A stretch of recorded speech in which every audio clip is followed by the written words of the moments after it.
এভাবেই ফুটবল খেলতে নামার আগে সদ্য এভারেস্ট ও লোচ্ছে বিজয় করে ফিরে আসা বাবর আলীকে সম্মান জানান বন্ধু ও ভার্টিক্যাল ড্রিমার্স ক্লাবের সদস্যরা। বাংলাদেশের পর্বত আরোহণের যে রোমাঞ্চকর ও অভূতপূর্ব ইতিহাস লিখেছেন বাবর, তা স্মরণীয় করে রাখতে কাটা হয় কেকও। এভারেস্ট জয় করে চট্টগ্রামের ছেলে বাবর আলী দেশে ফিরেছেন 2 মাস পর। এবার ফিরলেন নিজ শহর চট্টগ্রামে। হয়নি একদিনও, তাই বলে তো আর থেমে থাকা যায় না। এভারেস্ট জয় করে সোজা চলে এসেছেন চিরচেনা ফুটবল গ্রাউন্ডে। মেতে উঠেছেন বড় ভাই বন্ধু বান্ধবদের সঙ্গে ফুটবল খেলায়। নগরীর কাজিরদেউরি এলাকায় টার্ফে খেলেছেন প্রিয় খেলা।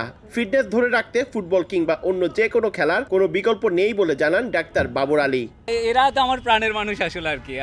এদের সাথে ওই যে বললাম, যেখানে আমি খেলছি এর নিচেই দুতলা নিচে গিরি নামে যে দোকান, এইটা হচ্ছে চট্টগ্রামে আমাদের বেস ক্যাম্প। এখনো পর্যন্ত পর্বতে অসুস্থ হয়নি। এটা এই ধারাবাহিকতা যাতে বজায় থাকে যতদিন পর্যন্ত পর্বতে যায়। বাঙালি এলো বিশ্বকাপের বেস্ট স্ট্রিমিং এক্সপেরিয়েন্স মাত্র 299 টাকায় ফুল বিশ্বকাপ সাবস্ক্রিপশন। যারা পর্বতারোহী হওয়ার স্বপ্ন দেখেন কিংবা এভারেস্ট জয় করতে চান, তাদের জন্য শারীরিক কসরত খুবই গুরুত্বপূর্ণ বলেও জানান হালদাপাড়ের এই সন্তান।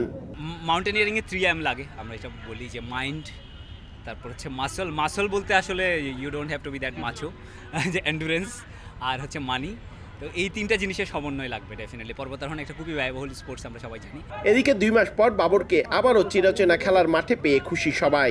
নিশ্চয়ই তার সারাদিন অনেক প্রোগ্রাম ছিল, অনেক ব্যস্ততার মধ্যে ছিল, বাট ফুটবল খেলার জন্য দেখলাম যে সে হাজির। আমরা সবাই সারপ্রাইজড আর কি, যে এত তাড়াতাড়ি খেলার জন্যই চলে আসবে। ওনার সাথে পাহাড়ে গিয়েছি কিংবা বিভিন্ন ট্যুরে যাই, দেখি হচ্ছে ওনার ক্লান্তি বলতে এই শব্দটা নাই আর কি।